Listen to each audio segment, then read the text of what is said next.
Everyone, I am Bhargavi प्रकाश और मैं आज से आपको पढ़ाऊंगी फिजिक्स।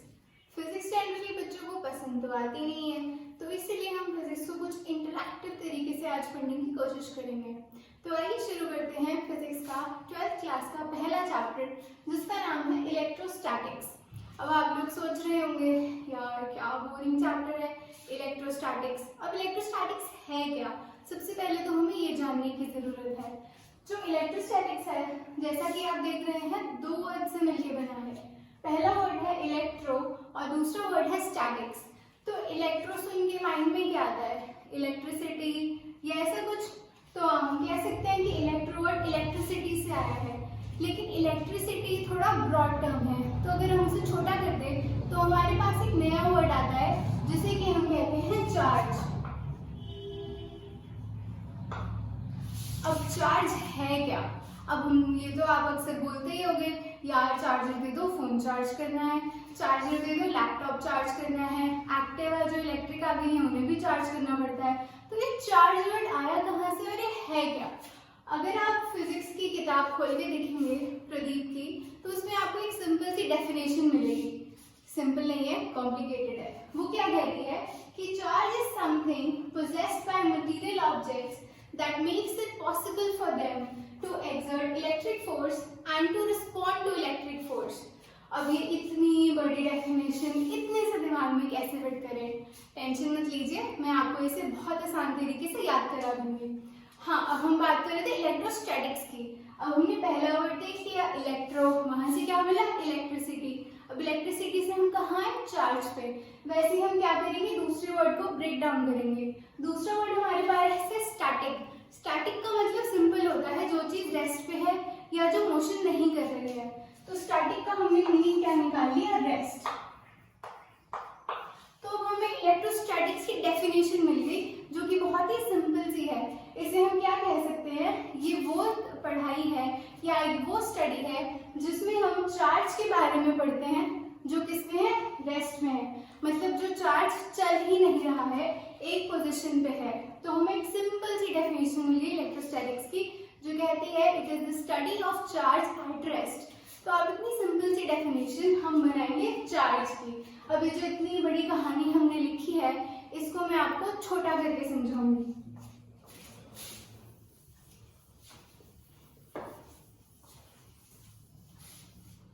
अब आपने सुना तो होगा केमिस्ट्री में या वैसे भी कि हम किससे बने हैं? हम परमाणु से बने हैं। मूवी भी आई थी परमाणु, बट हमें मूवी के पास नहीं जाना है, हमें पढ़नी है फिजिक्स। तो हमने क्या सोचा कि हम किससे बने हैं? एटम से। अब ये एटम क्या है यार? हमने पढ़ा हुआ केमिस्ट्री में बोहर अंकल के बारे में। अब ये बोहर अंकल ने क्या किया? अब एटम एक ऐसी चीज है जो हम आंखों से तो देख नहीं सकते। अब ऐसे तो कहने को इस हवा में ऑक्सीजन है, नाइट्रोजन है और पता नहीं क्या क्या है, बट हमें दिखाई तो नहीं देते ना। वो दिखाई किससे देते हैं? माइक्रोस्कोप से। तो बोहर अंकल ने क्या किया? इन्होंने एटम को देखा माइक्रोस्कोप से, बट फिर इन्होंने सोचा कि हम तो बाकी लोग तो कैसे देखेंगे, तो इन्होंने हमें क्या दिया? एक मॉडल दिया। मॉडल का सिंपल सा हिंदी अनुवाद होता है नमूना।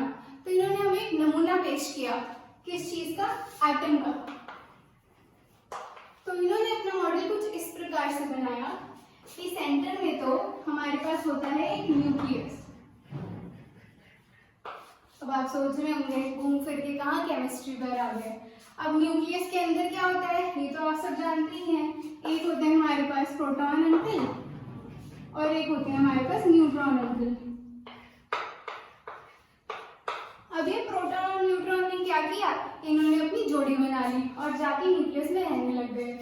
तो ये हमारे प्रोटॉन और न्यूट्रॉन दोनों इसी में रहने लग गए। ठीक है, अब क्या चीज बची हमारे पास? प्रोटॉन, न्यूट्रॉन और तीसरा तो आप सब जानते ही हमारे पास होता है इलेक्ट्रॉन। तो इलेक्ट्रॉन को लगा कि प्रोटॉन और न्यूट्रॉन तो चले गए अपने घर में, तो मैं कहाँ रहूंगा? तो इसने कहा ठीक है भाई, मैं बाहर ही अपना घर बना लूंगा। तो इसने कहा अब मैं तुम पे नजर रखने के लिए बाहर अपना घर बनाऊंगा। तो इलेक्ट्रॉन ने क्या किया? अपने ऑर्बिटल शेल बनाने शुरू किए। तो दो इलेक्ट्रॉन हमारे पास यहाँ होते हैं। ये तो आपने केमिस्ट्री में पढ़ा ही होगा, इसकी जो इलेक्ट्रॉनिक कॉन्फ़िगरेशन होती है, इलेक्ट्रॉन जैसे जैसे शेल बढ़ते हैं उतने नंबर ऑफ इलेक्ट्रॉन इंक्रीज होते रहते हैं। तो पहले शेल में हमारे पास रहते हैं 2 इलेक्ट्रॉन, दूसरे में हमारे पास रहेंगे 8 इलेक्ट्रॉन। ये बन गए हमारे 8 इलेक्ट्रॉन। अब ये इलेक्ट्रॉन अंकल ने कहा अब ये दोनों क्या कर रहे हैं, इन पे मैं रखूंगा नजर। तो ये मॉडल हमें दिया बोहर अंकल ने। अब आप सोच रहे होंगे चार्ज पढ़ रहे थे, कहाँ बोहर अंकल के पास पहुंच गए। बट हमने जैसे भी हमने बताया मैंने कि हर चीज जो बनी है वो किससे बनी, एटम से। तो क्या पता चार्ज भी एटम से बना हो, इसलिए मैंने इस थ्योरी को एटम से जोड़ दिया। अब आप बोलेंगे कि ये तो ठीक है एटम, बट अब चार्ज कहाँ है। अब चार्ज बनता कैसे है वो मैं आपको बताती हूँ।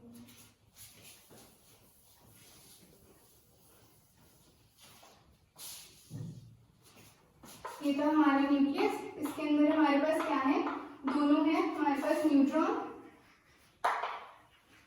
Plus proton.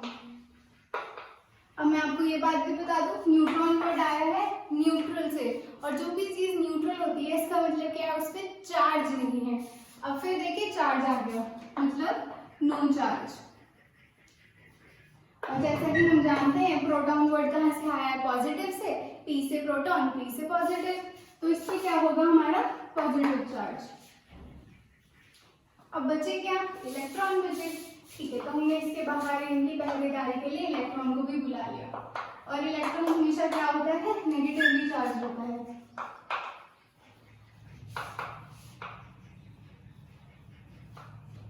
हमने कहा थोड़े और इलेक्ट्रॉन बुला लिए हैं।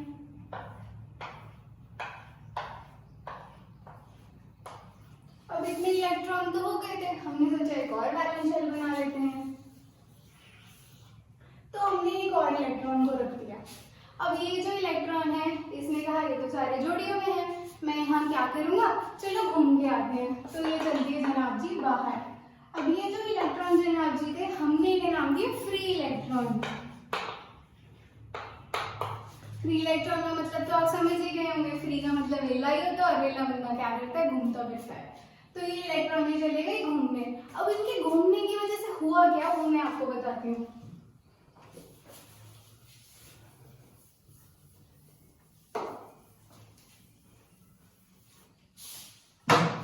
अब ये जो इलेक्ट्रॉन जी हमारे घूमते घूमते आए, इन्होंने क्या किया, इनके पास क्या था, नेगेटिव चार्ज था। इन्होंने अपना जो नेगेटिव चार्ज था किसी और बॉडी को दे दिया। अब ये जो बॉडी थी ये बेचारी क्या हुई, अगर हम कहते हैं ना कि एक मछली पूरे पानी को गंदा कर देती है, तो एक इलेक्ट्रॉन मतलब एक नेगेटिव चार्ज पूरी बॉडी को नेगेटिवली चार्ज कर देता है। तो क्या हुआ, ये जो इलेक्ट्रॉन था इसने इस बॉडी को नेगेटिवली चार्ज कर दिया। अब बात फिर घूम फिर के वहीं आ गई कि ये चार्ज है क्या। ठीक है, अब मैं आपको बताती हूँ चार्ज है क्या।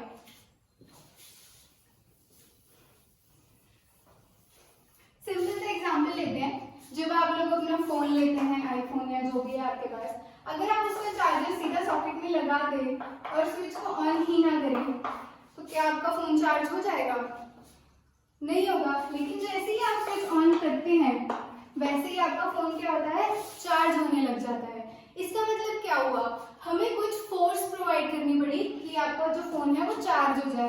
अब आप बोलेंगे फोर्स कहाँ से आ गई, बोर मॉडल पढ़ लिया, चार्ज पढ़ लिया, जो हमें पता ही नहीं क्या होता है, और अब फोन भी घुसा दिया। तो मैं बताती हूँ ये तीनों चीजें लिंक कैसे हैं आपस में। ये जो हमारा फोन था इसमें जब आप सॉकेट घुसाएंगे और स्विच को ऑन करेंगे तो पीछे से क्या आती है, इलेक्ट्रिसिटी। और इलेक्ट्रिसिटी क्या है, एक तरह की फोर्स है।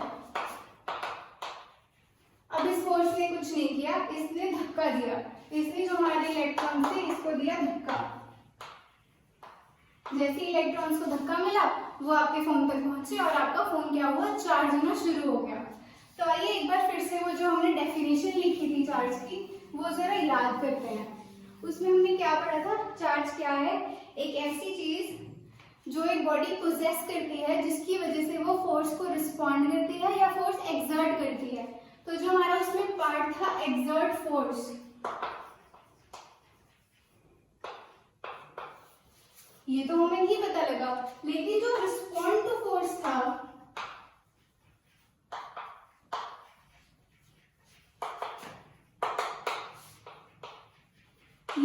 कंसेप्ट कहीं ना कहीं हमारे सामने आया। जैसे ही हमने स्विच ऑन किया, हमारे इलेक्ट्रॉन्स को कुछ फोर्स मिली और वो क्या किए, बह के चले गए। अब आप सोचेंगे इलेक्ट्रॉन्स बहते भी हैं क्या? हाँ, इलेक्ट्रॉन्स बहते भी हैं। और जो इलेक्ट्रॉन्स बहते हैं वो कुछ स्पेशल मटेरियल्स के लिए होते हैं, जहां से हमारे पास वर्ड आया कंडक्टर्स। अब कंडक्टर क्या है? कंडक्टर का मतलब कंडक्ट करना, बस वाला कंडक्टर नहीं है। कंडक्ट करने का मतलब क्या होता है? कंडक्ट तो नया वर्ड है, नया तो नहीं है, खैर आप जानते होंगे। कंडक्ट का मतलब होता है किसी चीज को रिस्पॉन्ड करना या उसमें से फ्लो करने की कैपेबिलिटी होना। अभी जो हमारे पास डस्टर है, क्या इसमें से बिजली फ्लो करेगी? अगर आप इसे सॉकेट के पास रख दें या कुछ भी कर दें, इसमें से इलेक्ट्रिसिटी फ्लो नहीं करेगी। इसका मतलब ये डस्टर क्या है? ये है एक इंसुलेटर। हमारा जो ब्लैक बोर्ड है, हमारा डस्टर है, ये सारे जो भी मटेरियल्स हैं ये सारे इंसुलेटर में आते हैं। तो कंडक्टर के एग्जांपल्स में हमारे पास क्या क्या आएगा? जो हमारी कॉपर की वायर होती है, जो आप सबके घरों में लगी होंगी, वो क्या करती है? इलेक्ट्रिसिटी को कंडक्ट करती है। तो कंडक्ट करने की वजह से इलेक्ट्रॉन्स क्या है? वो फ्लो करते हैं। तो वही बात आगे क्या कर रहे हैं? वो रिस्पॉन्ड कर रहे हैं इलेक्ट्रिकल फोर्स को जो पीछे से आ रही है, जिसकी वजह से हमारे घरों के पंखे, ट्यूबलाइट सब कुछ जल रहा है। उसके बाद इंसुलेटर में हमारे पास देखिए वुड आ गया, जिसका ये डस्टर बना है, या फिर रबर हो गया, प्लास्टिक हो गया, और इसमें आ जाएगा हमारा कॉपर, एल्यूमिनियम और आपके जो बाकी के मेटल्स बचे हैं। इसके बाद हमें क्या डिस्कस करना था कि जो फोर्स है वो कैसे आ रही है। अब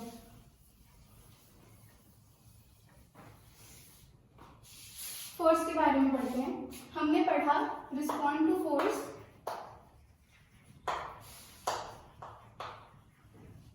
प्लस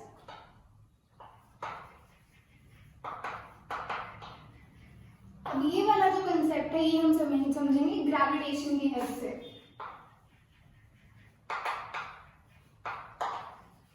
अब आप लोग सोचेंगे ग्रेविटेशन कहाँ से आ गई? ग्रेविटेशन का मतलब सिंपल होता है जो हमारे बीच और हमारी अर्थ के बीच जो फोर्स है ऑफ अट्रैक्शन, उसको हम क्या कहते हैं? उसे हम कहते हैं ग्रेविटेशन। तो ग्रेविटेशन वो फोर्स है जो हमारे और अर्थ के बीच में है, जो क्या करती है? अट्रैक्ट करती है। अब जो हमारा ग्रेविटेशन फोर्स का फॉर्मूला है वो बड़ा ही सिंपल सा है, F = m1m2 अपॉन r²। ठीक है, एक होगा हमारा मास, एक होगा अर्थ का मास। तो इससे हमने वो फोर्स कैलकुलेट की जो हमारे और अर्थ के बीच में, और जो किस चीज की है? वो अट्रैक्शन की है। तो इधर इसमें हम वैल्यूज पुट करें तो हमारे पास आंसर आता है 5.67 इंटू 10⁻⁻67। ये जो -67 का अंक है ये बहुत ही छोटा है, मतलब ये जो फोर्स है ये बहुत कम है, बहुत ज्यादा नहीं है, इसीलिए आप कूद पाते हैं या जो भी एक्टिविटी आप करते हैं वो कर पाते हैं। वरना तो अगर बहुत ज्यादा फोर्स होती तो हम चिपके ही रह जाते, हम चल भी नहीं पाते। तो अब ये फोर्स हमने ग्रेविटेशन की पढ़ी। तो ग्रेविटेशन के हिसाब से तो हर मास जो हमारे पास होता है वो क्या करता है? एक दूसरे को अट्रैक्ट करता है। लेकिन मास तो इलेक्ट्रॉन, प्रोटॉन और न्यूट्रॉन में भी होता है। हमारे पास क्या है? न्यूट्रॉन है, प्रोटॉन है और क्या है? इलेक्ट्रॉन है।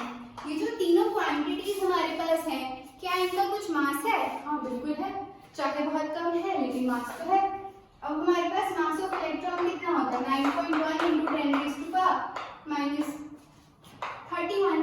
ठीक है, अब इसे याद करने का सिंपल सा तरीका है यार, तीन चीजें होती हैं। 9.1 तो अपन याद कर सकते हैं, फिर माइनस की पावर कैसे याद रखनी है? टोटल हमारे पास तीन चीजें थी और हमने यहाँ लगा दिया 1।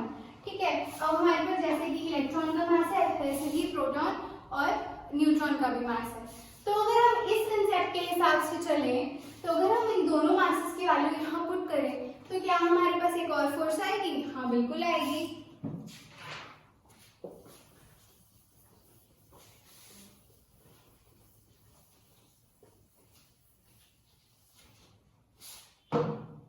हमने क्या पढ़ा? हमारे पास था mass of electron = 9.1 into 10⁻31 kilogram. जैसे कि हमारे पास होता है मास ऑफ प्रोटॉन जो कि है 1.67।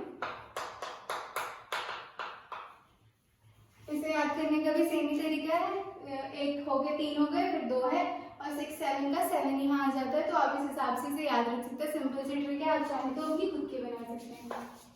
तो हमारे पास क्या हो गया, 2 मास हो गए, और जो प्रोटॉन का न्यूट्रॉन का मास होता है वो भी इतना ही होता है लगभग, ठीक है। तो हमने 2 मास लिए। अब ग्रेविटेशन की कंसेप्ट के हिसाब से चलें तो इन दोनों को भी आपस में कुछ ना फोर्स तो लगानी चाहिए। तो वही फॉर्मूले में अगर हम ये वैल्यूज पुट करें तो हमारे पास आती है F इलेक्ट्रिक, यानी कि इलेक्ट्रिकल फोर्स। इसकी वैल्यू हमारे पास आती है 2.67 इंटू 10⁻⁻24। अब ये जो -24 की वैल्यू है ये कंपैरेटिवली बहुत ही कम है। वहां हमने कितनी पढ़ी, -67, और यहाँ हम कितनी पढ़ रहे हैं, -24। देख रहे हैं आप कितना बड़ा डिफरेंस है। इसलिए जो हमारे चार्ज हैं वो आपस में रिपल्शन देते हैं, तो ये फोर्स कैसी होती है, रिपल्सिव होती है। तो हम क्या कह सकते हैं, अब हमारे पास काफी सारे कंक्लूजन्स आ गए हैं। आइए एक बार फिर से शुरू से हमने जो भी पढ़ा है उसे निकालें और चार्ज की अपनी खुद की एक डेफिनेशन बनाएं। सबसे पहले हमने पढ़ा बोर मॉडल, उसमें से हमने क्या सीखा कि जो फ्री इलेक्ट्रॉन होता है वो क्या कर सकता है, मूव कर सकता है, ठीक है। और ये मूव कैसे करता है, इसे क्या चाहिए, फोर्स चाहिए मूव करने के लिए। तो हमें यहाँ से पता लगा कि इलेक्ट्रॉन था, फोर्स थी, तो इसने मूव किया। उसके बाद हम आए ग्रेविटेशन की कंसेप्ट पे। ग्रेविटेशन से हमें क्या पता लगा, कोई भी 2 चीजें जिनका कुछ मास है वो आपस में कुछ फोर्स एक्सर्ट करती हैं एक दूसरे के ऊपर। तो इससे हमें फोर्स पता लगी, जो इलेक्ट्रिक वाली थी उसका कुछ 10⁻⁻24 करके आ रहा था हमारे पास। तो हमने क्या सीखा इससे, एटम से निकला इलेक्ट्रॉन, उस पर लगी फोर्स, वो क्या करा, हिला, उस पे। फिर उसके बाद हमने पढ़ा कि इलेक्ट्रिक फोर्स उसमें, क्योंकि वो हिला तो कुछ ना कुछ दोनों के बीच में हुआ होगा, बीच में कुछ एक्शन हुआ होगा जिसकी वजह से वो कुछ फोर्स भी एक्सर्ट करेगा। तो अगर हम अपनी खुद की डेफिनेशन इससे बनाना चाहें तो आप क्या बनाएंगे, थोड़ा सोचिए, फिर मैं आपको डेफिनेशन लिखा देती हूँ।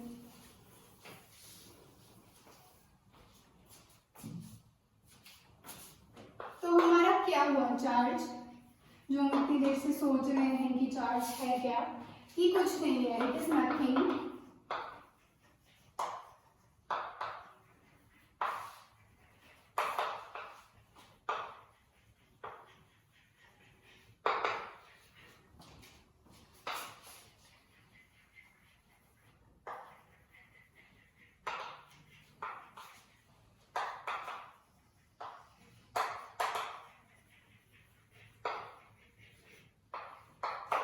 क्या ये डेफिनेशन आप लोगों के माइंड में भी आई होगी, है क्या, कुछ भी नहीं है। क्या था हमारे पास, चार्ज था, कितना चार्ज था, उसने हमें क्या किया, उसे कैरी किया या ट्रांसफर किया, किसने किया, इलेक्ट्रॉन ने।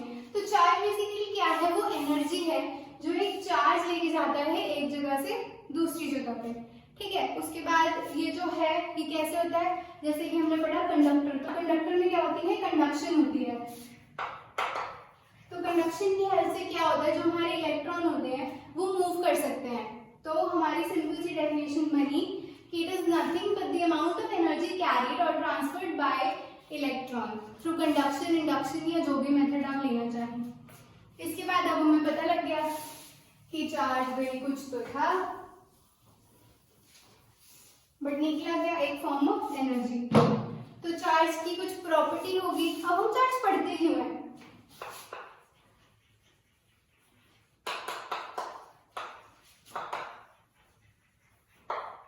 ऐसा क्या हो गया था कि चार्ज बढ़ने की जरूरत पड़ गई, कितना कुछ था दुनिया में बढ़ने को, लेकिन हमारी सुई आंखें इस चार्ज पे क्यों अटकी। चार्ज एक बहुत ही इंपॉर्टेंट प्रॉपर्टी है। ये जो आपके इलेक्ट्रिक व्हीकल्स चल रही हैं, ई रिक्शा चल रही हैं, आपके फोन चल रहे हैं, लैपटॉप चल रहे हैं, जो आप पबजी खेलते हैं फोन में, फोन चार्ज ही नहीं होगा तो खेल ही नहीं पाओगे। तो इसलिए चार्ज का जो हमारा कंसेप्ट था ये था बहुत इंपॉर्टेंट। अब हमारे पास चार्ज का सिंबल भी होता है, जैसे कि हर बंदे का सिंबल था। तो चार्ज को हम डिनोट करते हैं क्यू से, और इसकी जो यूनिट है वो है हमारे पास कूलम। अब हमें पता लग गया चार्ज था क्या, चार्ज की फंक्शन क्या है और उसके यूनिट क्या है। अब जैसे कि हम पढ़ते हैं कि law of conservation of mass, law of conservation of energy, वैसे law of conservation of electric charge भी होना चाहिए, चार्ज के पीछे रहे। तो हमारे पास क्या है, law of conservation of charge. अब law of conservation of charge क्या कहता है, जैसे कि matter can neither be created nor be destroyed but it can only be transform from one form to another form. तो चार्ज का भी same ही हमारे पास है कि चार्ज को क्या होता है, आप उसे बना नहीं सकते, आप एटम नहीं बना सकते। जैसे कि मैंने बोला हम सब एटम से बने हैं, लेकिन आप एटम को खुद से क्रिएट नहीं कर सकते। तो अगर आप एटम ही क्रिएट नहीं कर सकते तो चार्ज क्रिएट करने की बात ही नहीं आती। तो सिंपल सी बात है कि ना आप इसे बना सकते हो, ना ही आप इसे डिस्ट्रॉय कर सकते हो। एटम हम कहते हैं कि सबसे छोटा पार्ट होता है, उसे फर्दर हम डिवाइड नहीं कर सकते। तो सेम चार्ज इस पे अप्लाई होती है। ये क्या करता है, it can only be transform from one body to another body. तो क्या किया हमने, चार्ज को सिर्फ ट्रांसफर कर सकते हैं एक बॉडी से दूसरी बॉडी तक। तो एक बार रिवीजन कर लेते हैं जल्दी से, हमने अब तक क्या क्या पढ़ा। अब तक तो आपको पूरा याद ही हो गया होगा। चार्ज का कंसेप्ट हमने कहाँ से उठाया था, वो हमने शुरू किया था इलेक्ट्रोस्टैटिक से। इलेक्ट्रोस्टैटिक से हमारे पास वर्ड आया था चार्ज। चार्ज को हमने पढ़ना शुरू किया था बोर मॉडल ऑफ एटम से। एटम से हम लोग तोड़ के आए थे इलेक्ट्रॉन्स पे। इलेक्ट्रॉन जब मूव करता है, जब उस पे फोर्स लगती है, उसकी वजह से वो क्या देता है, दूसरी बॉडी को नेगेटिव चार्ज दे देता है, क्योंकि इलेक्ट्रॉन खुद नेगेटिवली चार्ज होता है। इसलिए हम समझ पाए कि चार्ज एग्जैक्टली है क्या। उसके बाद स्टैटिक्स वही रेस्ट पे था। अब इसके कुछ सिंपल से एग्जांपल्स जो आपकी बुक में भी दे रखे हैं, यही है कि आप लोग वो सर पे कंघी वगैरह रगड़ते हो और स्मॉल स्मॉल जो पेपर के पीसेस होते हैं वो उड़ जाते हैं। अब इसका स्टैटिक वर्ड कहाँ से आया, ये मैं आपको बताऊंगी हमारी अगली वीडियो पे। प्लीज हमारे चैनल को सब्सक्राइब, लाइक और शेयर करें। और अगर आपको कोई भी क्वेश्चन पूछना है तो आप नीचे कमेंट सेक्शन में अपनी कमेंट छोड़ सकते हैं। जितनी जल्दी हो सके मैं आपका रिस्पॉन्ड करूंगी। Thank you so much video देखने के लिए। Thank you.